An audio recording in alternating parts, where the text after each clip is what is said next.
over the summer, I had the opportunity to try for the first time QHHT, and it's a big process. There's a lot that happens with it. So bear with me because it's kind of a lot to unpack. But in the beginning, when we're doing our kind of life review and we sit down and have that happen, it really comes out as a process of insight, of release, and of healing, rather than as sitting down for a process of clinical analysis. You know, you're really speaking your truth, and as you kind of unpack all of that, because as we go through our journeys from the beginning to the end, we're going to run into at some point situations that are going to be painful for us. It's part of our process, but we don't necessarily know what about that pain is going to stick with us and affect us in other ways later on. And sometimes it's as we're saying it that we're clicking into the fact that, oh, you know what? Maybe that time that happened, that this is what kind of snowballed this effect or this pattern or this behavioral cycle. And I keep running into the same darn things. You know what? Maybe this is why.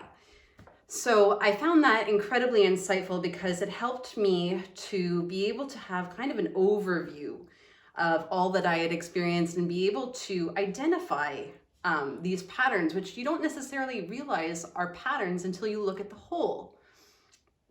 And from there, processing into the actual QHHT session itself, the part that's recorded, the part that you get to review later on.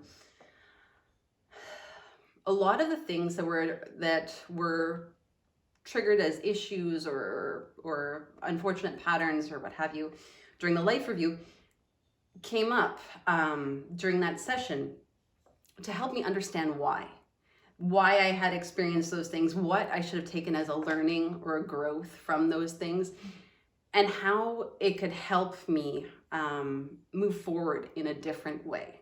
So it gave me a lot of clarity and understanding in the sense that where I want my life to go from here. Not necessarily how I'm going to have, you know, the easy peasiest life going forward, but how I can have my best life going forward and truest to my life path. Because as we go, we're humans and we're subject to all kinds of human frailty, doubt, insecurity. These things will come into play. So it gives me a little bit of a reaffirmation when I'm going forward and I'm starting to struggle with that doubt. Okay, you know what? This is what I've learned before, and this is how I can take it forward to bring me to a better place, a stronger place, a clearer place, and a place of healing as well. So that the things that I have picked up in the past and the behavioral patterns that I've established can be left behind, and I can take with them not the pain but the learning, and that will help to bring me to a place of more positivity, a place where I'm centered, a place where I'm strong. And I think that's the greatest path towards healing.